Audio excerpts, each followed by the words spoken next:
Marito e moglie di 82 anni in balia di violenti banditi in casa, momenti di terrore la scorsa notte a Caerano San Marco, la coppia picchiata dopo aver sorpreso i malviventi in camera da letto, il marito in ospedale con diverse ferite. Il racconto della donna che ha visto il marito picchiato brutalmente dai malviventi: mi sono messa in mezzo per cercare di aiutarlo, ho visto a terra una pozza di sangue.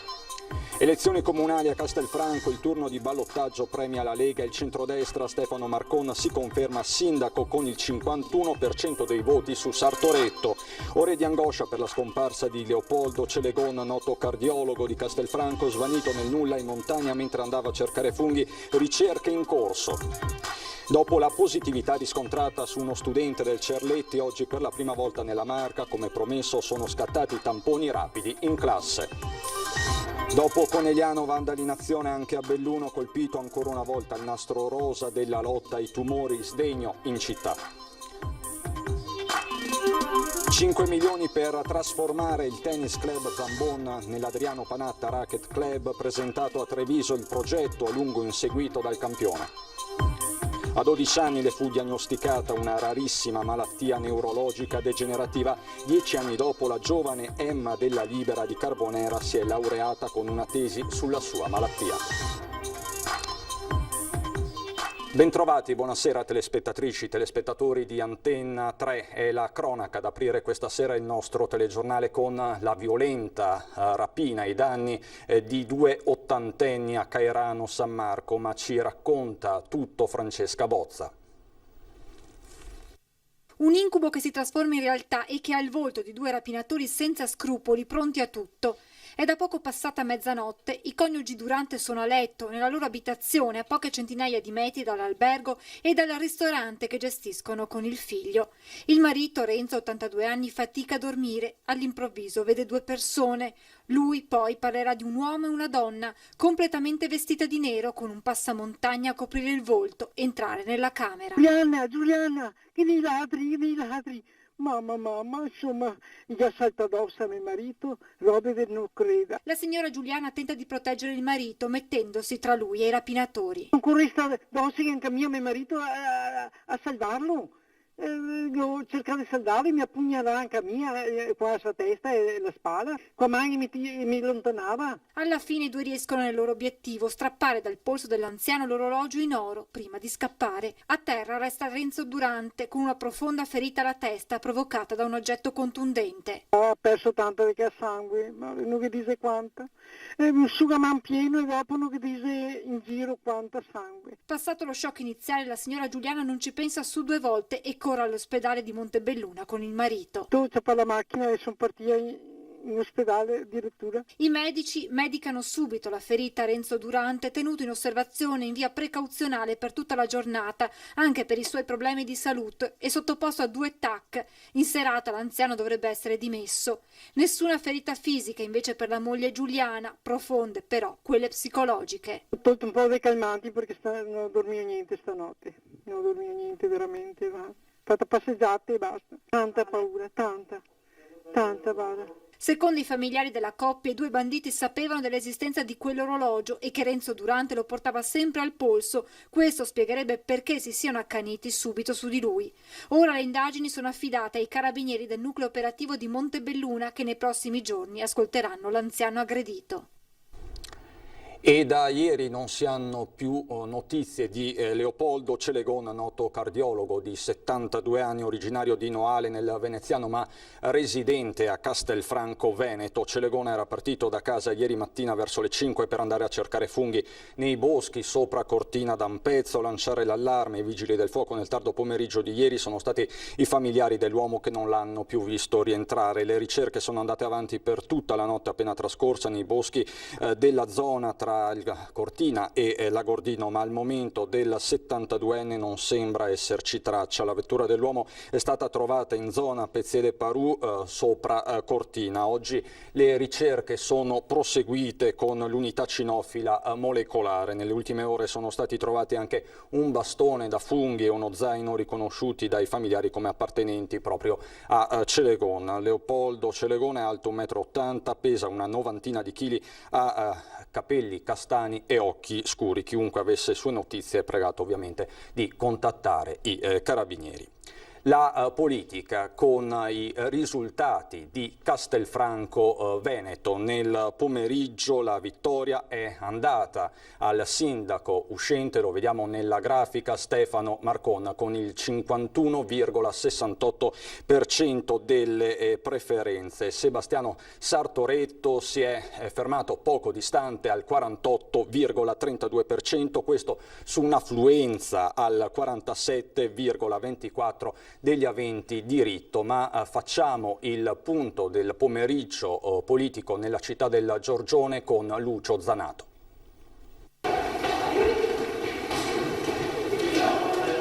Atteso le 5 della sera è l'ultimo risultato dal seggio di San Floriano per salire le scale del municipio da sindaco riconfermato.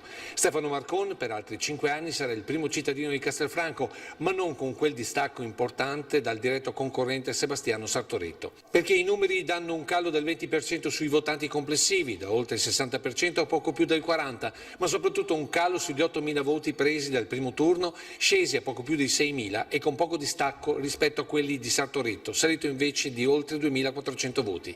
Inevitabile la delusione per lo sconfitto che su questi numeri sottolinea. Che Macron governa la città col 25% dei consensi in buona sostanza, con una forte divaricazione fra centro e frazioni, dove in centro chiaramente non è Macron il sindaco che è stato scelto. Dal canto suo Marcon porta a casa il risultato consapevole che le preferenze sono arrivate dalle frazioni, mentre il centro di Castelfranco è tutto da riconquistare.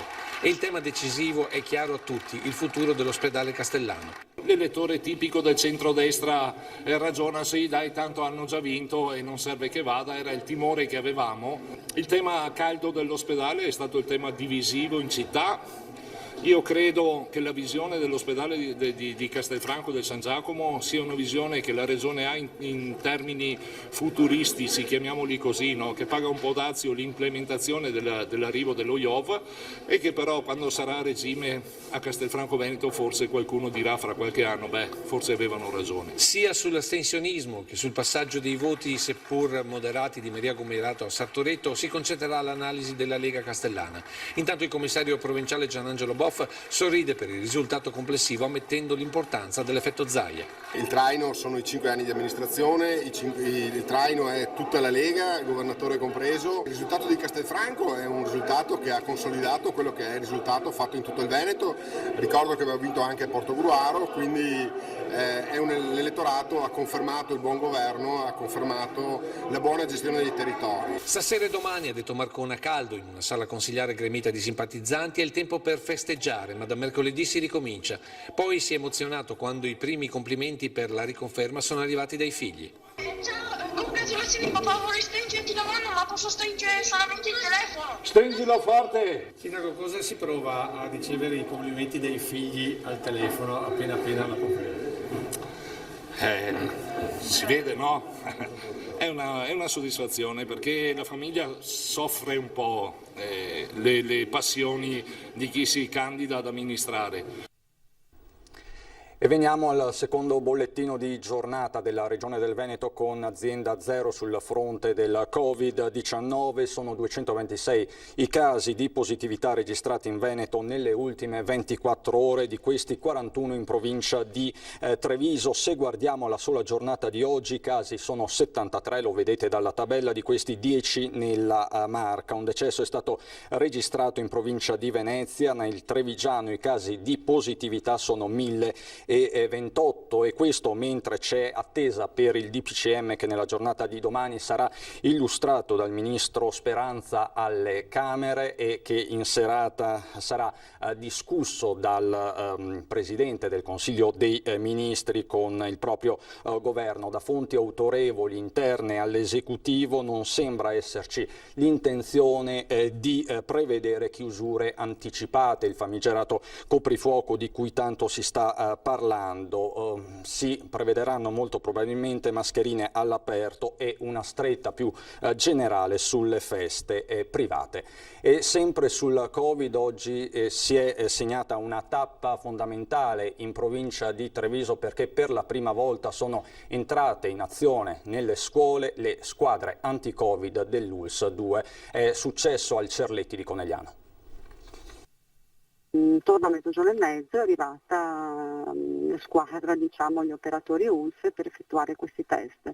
Chiaramente non avendo ancora la liberatoria scritta da parte dei genitori, li abbiamo chiamati, abbiamo chiamato tutte le famiglie per avere al telefono e poi trascritto in un fonogramma il loro consenso. C'è stata la massima collaborazione da parte di tutti. In poco meno di 3 ore sono stati quasi 30 i tamponi effettuati al Cerletti di Conegliano, 16 studenti e circa 10 insegnanti, compresi alcuni collaboratori e la stessa dirigente. È stata lei ad allertare l'ULSS di prima mattina dopo aver avuto la conferma della positività di un allievo che nella giornata di venerdì aveva accusato i primi sintomi. Da qui l'immediato isolamento della classe, con i ragazzi invitati a indossare la mascherina anche al banco in attesa della squadra anti-Covid dell'ULSS.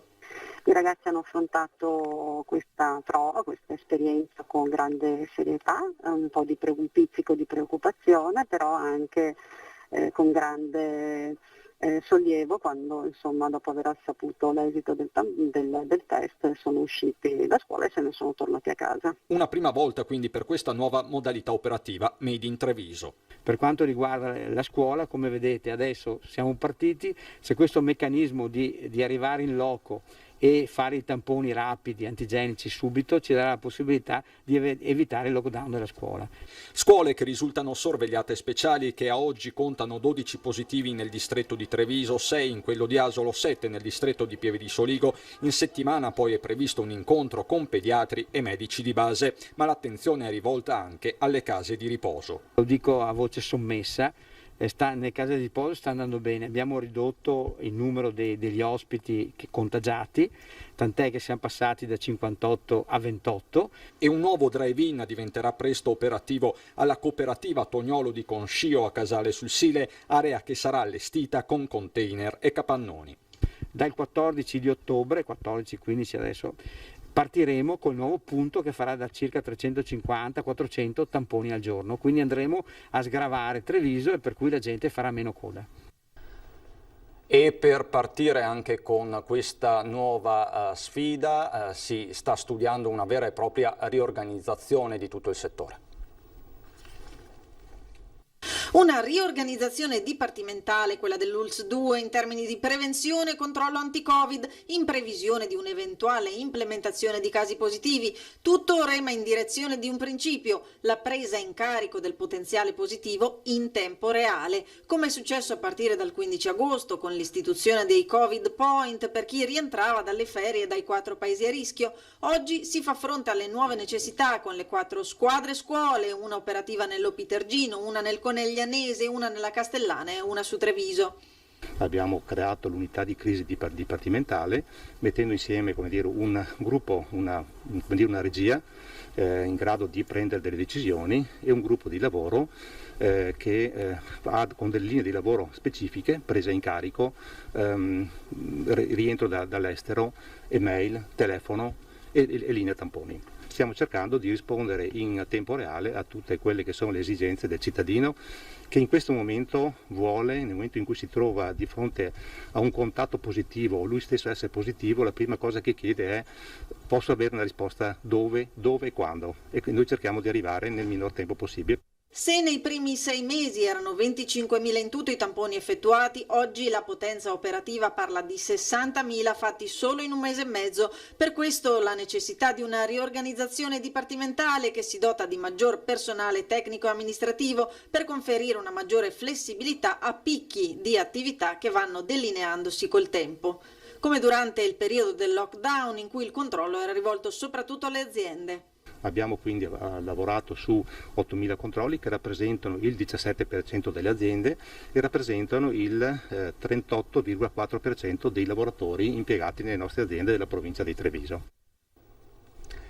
E vista proprio la situazione del Covid, il Consiglio direttivo dell'Associazione Carnevali di Marca ha comunicato l'intenzione di non tenere le classiche sfilate di carri allegorici e di gruppi in maschera. Si lavora comunque per gli eventi collaterali. Dicevamo prima del Consiglio dei Ministri che si sta riunendo per decidere e definire il nuovo DPCM. Il tema caldo è quello delle mascherine obbligatorie all'aperto e su questo vi chiediamo la vostra opinione questa sera. Mascherine obbligatorie all'aperto, giusto o sbagliato? Vedete i numeri per intervenire e dire la vostra. 0422 1626 691 se sì, pensate sia giusto, 0422 1626 690 se pensate che no, appunto sia sbagliato introdurre le mascherine obbligatorie all'aperto. Il risultato questa sera a partire dalle 21:15 in prima serata a Ring in studio con il nostro vice direttore Ferdinando Avarino. Parliamo adesso dell'aeroporto di Treviso perché oggi nel pomeriggio si è tenuta una preoccupata assemblea sindacale all'esterno proprio dello scalo.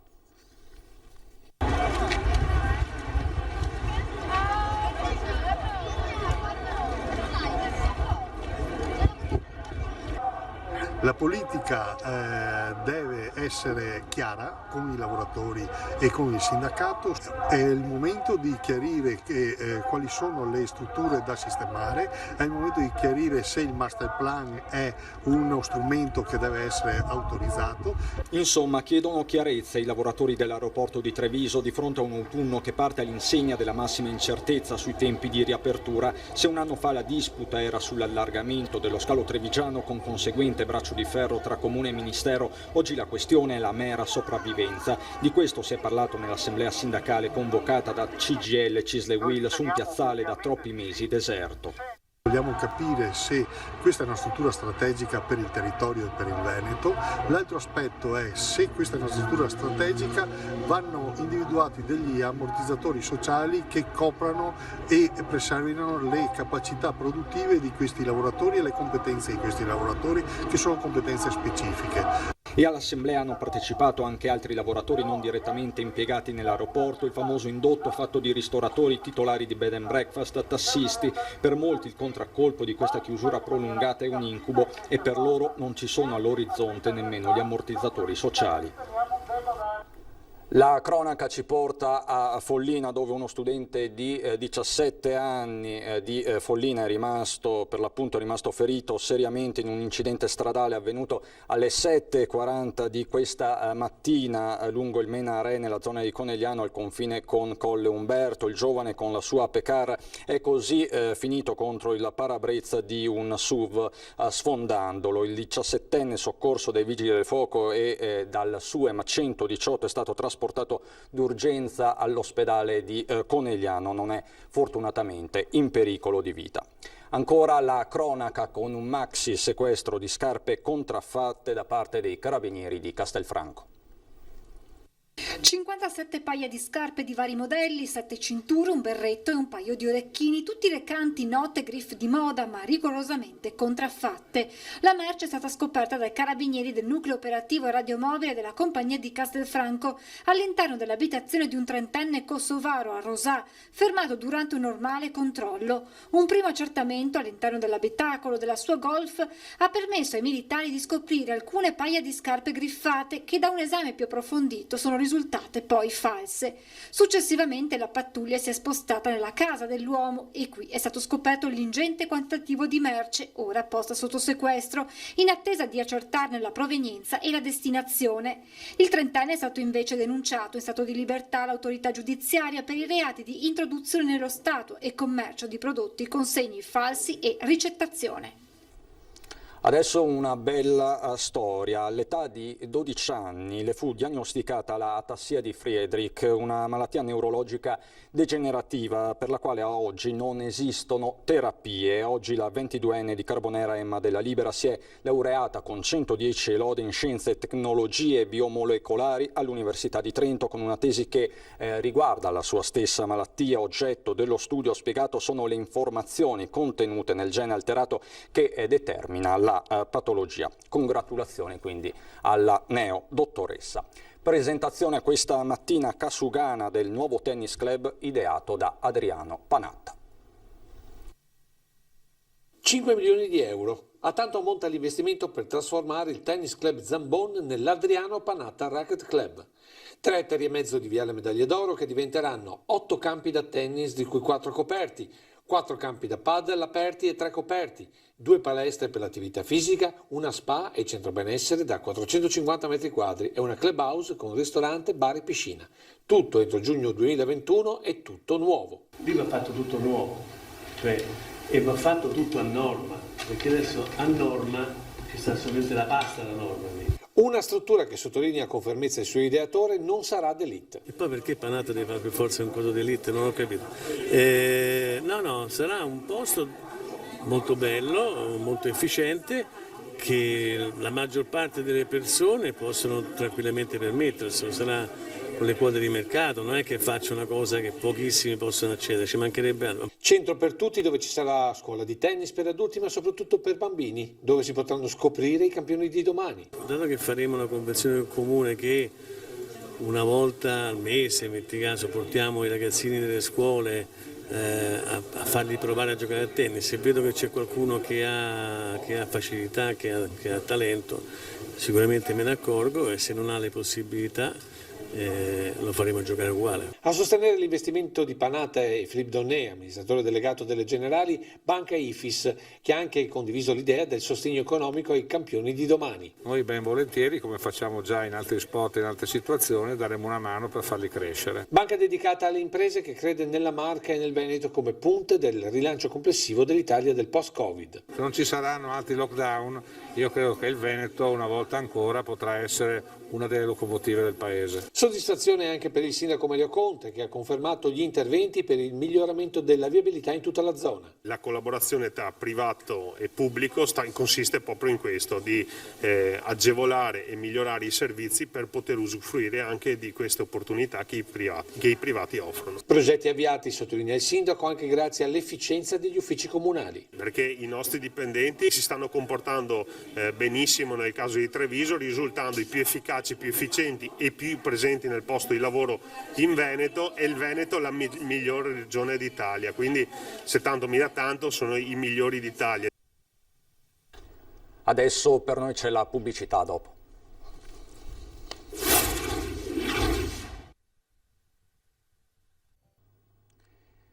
Di nuovo in studio per parlare di basket e della pesantissima sconfitta subita dalla De Longhi.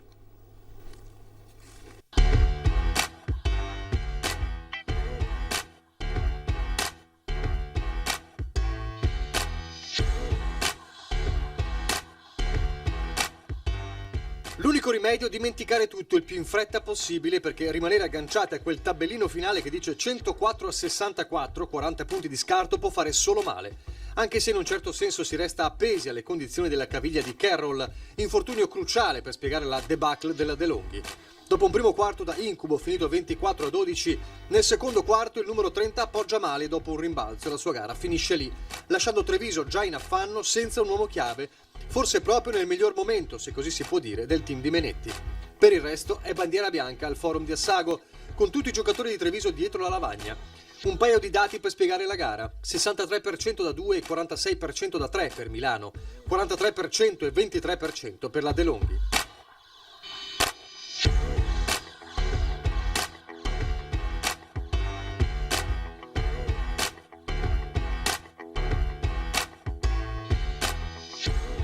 Dopo l'esordio vittorioso contro Trento, Treviso torna sulla terra. Milano al momento è inavvicinabile. La De Longhi per ora si deve concentrare su altri obiettivi e guardare a Brescia, sperando di recuperare quanto prima Jeffrey Carroll.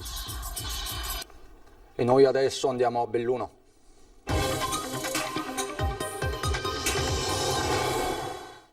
In apertura la cronaca con i carabinieri di Santo Stefano che hanno denunciato in stato di libertà una coppia di coniugi residenti a Comelico Superiore perché sorpresi fuori dalla propria abitazione dove dovevano rimanere per la quarantena. Entrambi infatti erano positivi al Covid-19. La coppia era stata segnalata in quanto notata più volte a fare acquisti nei negozi del comune. Quindi da qui è partita la denuncia. E sempre sul fronte del Covid, oggi è stata la prima giornata di operatività per il drive-in a Sagronia, nei pressi di Belluno. In 84 si sono presentati nel corso della mattinata al nuovo drive-in di Via Meassa a Sagronia. Questo è il nuovo punto allestito dall'ULSS 1 Dolomiti per far fronte alle richieste degli studenti alle prese con sintomi riconducibili al Covid e quindi da testare una soluzione logistica che ha decongestionato il drive-in al San Martino di Belluno. Abbiamo in parte risolto, anzi direi risolto decisamente, la viabilità intra ed extra ospedaliera che ci aveva dato qualche preoccupazione nei momenti di massimo afflusso. E tempi più veloci saranno garantiti anche con l'arrivo dei tamponi a risposta rapida, fino ad ora disponibili soltanto a Feltre. Da questa sera risposta rapida, cioè tampone antigenico a risposta rapida a Caprile, domani tampone a risposta rapida a Tai, mercoledì inizio del tampone a risposta rapida a Belluno. E con la collaborazione dell'ufficio scolastico provinciale si stanno raccogliendo le autorizzazioni preventive dei genitori per effettuare i tamponi direttamente in aula come previsto dalle nuove linee guida regionali. Da questa settimana o da lunedì della settimana prossima accederemo regolarmente alle classi. E continua anche il monitoraggio periodico delle case di riposo su impulso della direzione di distretto guidata da Sandro De Coll. Negli ultimi 20 giorni sono state controllate 9 strutture e dentro il fine settimana si completerà l'ennesimo giro. Vandali in azione nel cuore di Belluno, colpito il nastro rosa della lotta ai tumori, come è successo anche a Conegliano. Abbiamo saputo che è successo lo stesso triste evento a Conegliano, non sappiamo e sinceramente non vogliamo nemmeno pensare che ci sia un collegamento tra le due cose. La speranza quindi è che non ci sia nessun legame, se non la stupidità umana, tra il gesto di vandalismo successo a Conegliano e quello che si è registrato a Belluno sempre nella notte tra sabato e domenica. In entrambi i casi a essere preso di mira l'ormai tradizionale nastro rosa della prevenzione per i tumori al seno. È il simbolo di questa iniziativa che coinvolge tutte le città del mondo in pratica e ADOS Belluno da sempre, da 30 anni, da quando è nata l'associazione, collabora con la Lega Tumori per iniziative che ricordino l'importanza della prevenzione.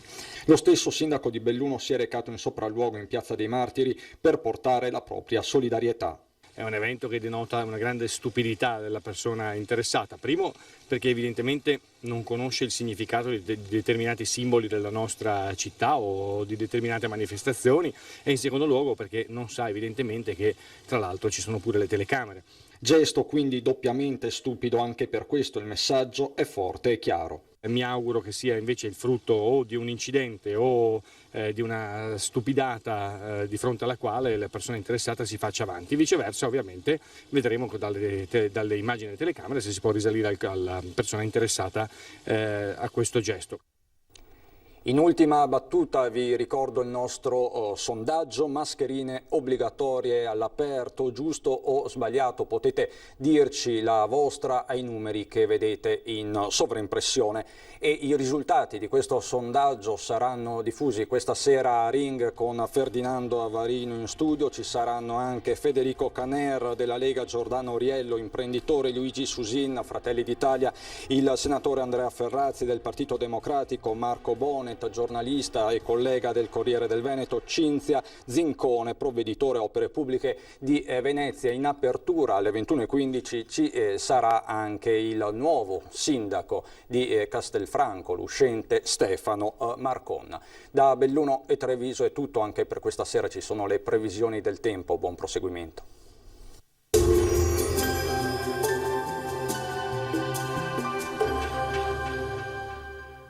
Società Agricola Torresan. Dai nostri animali nati e allevati nel cuore del Montello produciamo solo carni e salumi genuini. Nuova apertura a Ponzano Veneto.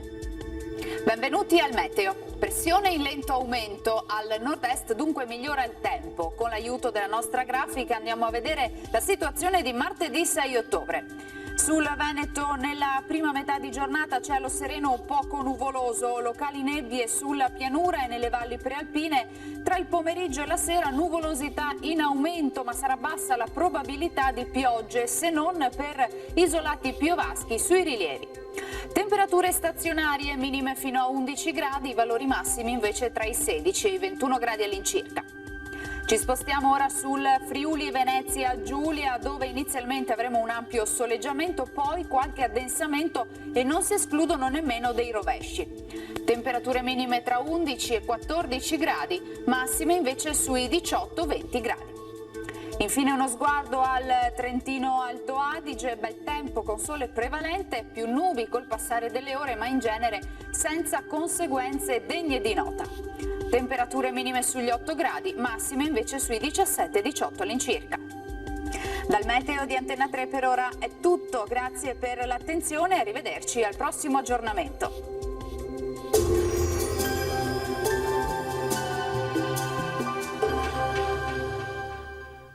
Società Agricola Torresan. Dai nostri animali nati e allevati nel cuore del Montello produciamo solo carni e salumi genuini. Nuova apertura a Ponzano Veneto.